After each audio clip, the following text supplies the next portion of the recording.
I have with me here Chief Eric Simmons of the Jonesboro Fire Department. Thank you for coming on today. You're welcome. Thank you for having me. I wanted to ask you a few questions about fire safety, fire being a major part of blacksmithing and really many hobbies around today, and even just relaxation through grills and fire pits and things like that. So the first question would be, what are some things that you should always have handy if you are doing anything that involves an open flame, be it controlled or not, like with your grill or your fire pit or your forge? What are things that you can have on hand that can make it safer?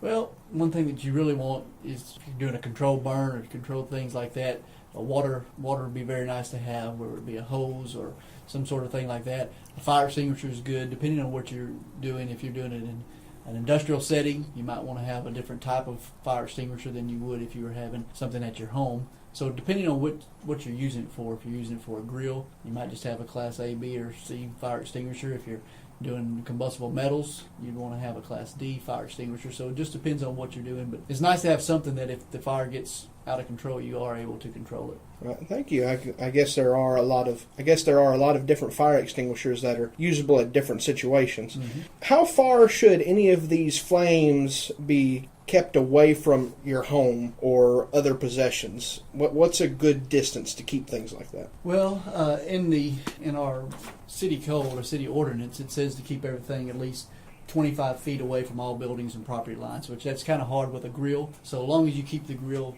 away from it, I'd say 5-10 feet away from your home and everything on the grill. But if you're burning something in the yard or doing something like that, you'd really want to keep it a good distance away from the home. Okay, that sounds reasonable, especially since I guess a grill doesn't necessarily get as hot or out of control as some other flames. Are there any other residential regulations or things like that regarding fires? Yeah, we have a full ordinance and things that we have. Like if you're burning leaves or something in the yard or debris, then you'd want to keep it no larger than 3 foot in diameter or 2 feet high. And again, 25 feet away from all buildings and property lines. You'd also want to have a garden hose with that. That's just some of the things that we have in there. Also, if you're trying to clear some land, the land has to be at least an acre wide or acre big, and then you'd also want to keep it 100 feet from all the property lines. So if you're clearing it out to build a house in a residential area, you'd want to be sure that everything is taken care of that. So those are just a few things that's in our city code, and also it's in the state law that we try to abide by. It's good to have knowledge like that on hand. It's good to remain safe, but also within regulation. Mm-hmm.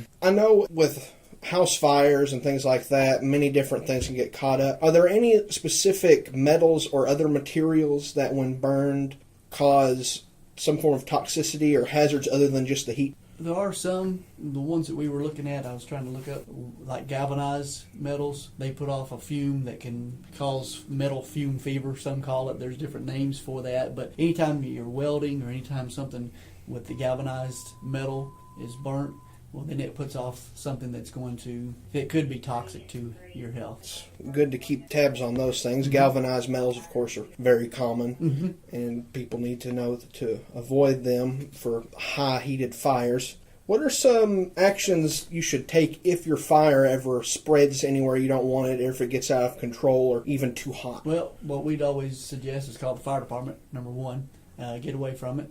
But if you can control it, just depending on what you're doing with it, fire's pretty simple. It has to have fuel, it has to have heat, it has to have oxygen. So if you can kind of eliminate one of those things away from it, so let's say that you're somewhere where you can kind of cut the oxygen off, well, that's going to cause the fire to go down. Or if you can take some of the fuel away from it. So it just depends on what type of fire it is and what you're doing. But we always say, if you can kind of eliminate one of those things, get the fire department on the way, and then keep yourself safe. That's the main thing. You guys are always on call, which is good. It's also good to know that we can at least handle it or at least keep it at bay ourselves mm-hmm. without professional help. Do any fuels that are commonly burned, such as butane or propane or even woods, do any of them have specific requirements for safety reasons, be it putting them out or things like that? I couldn't find anything on that as far as the different types of fuels and the hazards there are. I know each of them has their different thing. We handle different fires in different ways. So if you have like a wood fire, we'll go in there and do it with a water hose and things like that. Now there are some different types of metals that if they're burning that you didn't want to put water on. So you'd use a Class D fire extinguisher, different things like that. Gas fires like natural gas, we always try to, shut it off without putting the fire out, turn the fuel source off so that it kills it that way. So it just depends on what type of fuel you're using, and like I said, a lot of times we'll call the gas company in to take care of those things. We just try to protect in place. So it just depends on what it is the best way I can answer that. I guess anybody using any specific ones of these fuels can look for information from the producers of said fuels. Yeah, that would be the main thing. If you're using something, just be sure to follow the guidelines that are on there as you're using it. It's good to know that most fires can be cut off by, of course, removing their fuel source. Mm-hmm.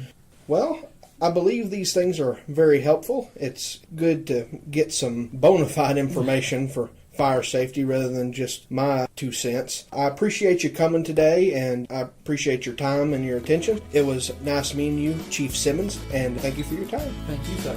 Appreciate it.